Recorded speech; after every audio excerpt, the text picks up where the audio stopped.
Assalamualaikum warahmatullahi wabarakatuh. Yang terhormat Bapak Dosen Abdullah M. Agil dan teman-teman kelas D2 PSR yang saya cintai dan banggakan. Di sini kami akan mempresentasikan hasil kerja kelompok kami yang berjudul Studi Fikih dengan pendekatan hermeneutik. Sebelumnya, izinkan saya memperkenalkan kelompok 7 yang terdiri dari saya, Mengliana Sari, NIM 117 sebagai moderator dan pemateri 1. 2. Sumberiani, NIM 116 sebagai pemateri 2. 3.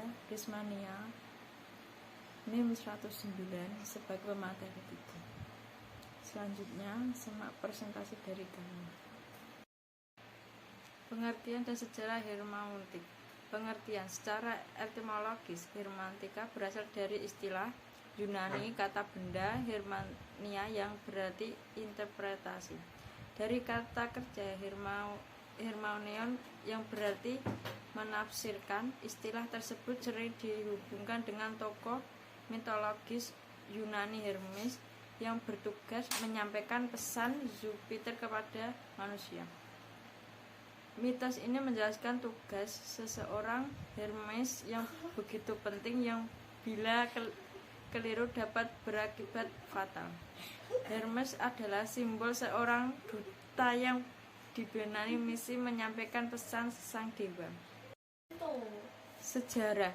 Pada awalnya hermeneutika digunakan oleh kalangan agamawan. Melihat hermeneutika dapat menyuguhkan makna dalam teks klasik, maka pada abad ke-17 kalangan gereja menerapkan telah hermeneutika untuk membongkar makna teks Injil.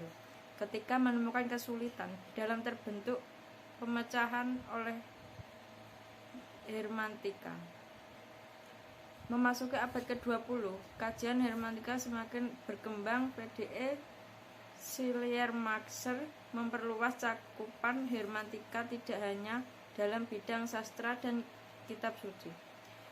Ia melihat sebagai metode interpretasi. Hermeneutika sangat besar artinya bagi keilmuan dan bisa diadopsi oleh semua kalangan. Hingga akhir abad ke-20, paling tidak hermeneutika dapat dipilih dalam 3 kategori. 1. Sebagai filsafat, di mana hermeneutika tumbuh menjadi satu aliran pemikiran yang menempati lahan-lahan strategis dalam diskursus filsafat. 2. Sebagai kritik, hermeneutika memberi reaksi keras terhadap berbagai asumsi idealis yang menolak pertimbangan ekstralinguistik sebagai faktor penentu konteks pikiran dan aksi. 3. Sebagai teori, hermeneutika berfokus pada problem di sekitar teori interpretasi, bagaimana menghasilkan interpretasi dan sandarisnya. Selanjutnya akan dilanjutkan oleh saudari Sumberiani. Selanjutnya yaitu pendekatan hermeneutik dalam studi Islam. Oleh Hasan Hanafi, penggunaan hermeneutik pada mulanya hanya merupakan eksperimentasi metodologis untuk melepaskan diri dari positivisme dalam teoritis hukum Islam dan usul fiqh. Sampai di situ, respon terhadap tawaran atas hermeneutiknya hampir tidak ada. Yang menonjol dari hermeneutik Hasan Hanafi dalam pemikirannya secara umum adalah muatan ideologisme yang syarat-syarat dan maksudnya sangat praktis. Tipikal pemikiran revolusioner semacam ini justru sangat berbeda dengan mainstream umat Islam yang masih terkungkung oleh lembaga-lembaga tradisionalisme dan ortodoksi. Hermeneutik pada dasarnya merupakan suatu metode penafsiran yang berangkat dari analisis bahasa dan kemudian melangkah ke analisis konteks, untuk kemudian menarik makna yang didapat ke dalam ruang dan waktu saat proses pemahaman dan penafsiran tersebut dilakukan. Jika pendekatan hermeneutika ini dipertemukan dalam kajian Al-Quran, maka persoalan dan tema pokok yang dihadapi adalah bagaimana teks Al-Quran hadir di tengah masyarakat, lalu dipahami, ditafsirkan, diterjemahkan, dan didialogkan dengan dinamika realitas historis. Selanjutnya, tokoh-tokoh hermeneutik dan hasil pemikirannya. 1. Schleiermacher, yaitu menurut Schleiermacher ada dua tugas hermeneutik yang pada hakikatnya identik satu sama lain, yaitu menginterpretasi gramatikal dan interpretasi psikologis. Bahasa gramatikal merupakan syarat berpikir setiap orang, sedangkan aspek psikologis interpretasi memungkinkan seseorang menangkap setitik cahaya pribadi penulis. Oleh karenanya, untuk memahami pernyataan-pernyataan pembicara, orang harus mampu memahami bahasanya sebagai memahami kejiwaannya. Semakin lengkap pemahaman seseorang atas sesuatu bahasa dan psikologi pengarang, akan semakin lengkap pula interpretasinya. Yang kedua, Wilhelm Dilthey. Hermeneutika menurut Dilthey bertujuan untuk memahami teks sebagai ekspresi sejarah, bukan ekspresi mental penggagas. Karena itu yang perlu direkonstruksi, dan teks menurut Dilthey adalah makna dari peristiwa sejarah yang mendorong lahirnya teks. Dilthey menjadikan hermeneutika sebagai komponen utama bagi fondasi ilmu humaniora. Yang ketiga yaitu Hans-Georg Gadamer. Gadamer secara mendasar menegaskan bahwa persoalan hermeneutik bukanlah persoalan tentang metode yang digunakan untuk Geisteswissenschaft. Hermeneutik lebih merupakan usaha memahami dan menginterpretasi sebuah teks. Hermeneutik merupakan bagian dari keseluruhan pengalaman mengenai dunia.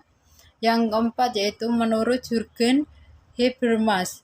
Menurut Jürgen Habermas, hermeneutika bertujuan membongkar motif-motif tersembunyi dan kepentingan terselubung yang melatar belakangi lahirnya sebuah teks. Selain itu, Habermas lebih mengapresiasi hermeneutika pada luar kebahasaan, yaitu hubungan individu atau masyarakat dengan lainnya. 5. Paul Ricoeur. Paul Ricoeur mendefinisikan hermeneutika mengadu balik pada fokus eksegesis tekstual sebagai elemen distintif dan sentral dalam hermeneutika. Hermeneutika adalah proses penguraian yang beranjak dari isi dan makna yang nampak ke arah makna terpendam dan tersembunyi. 6. Jacques Derrida.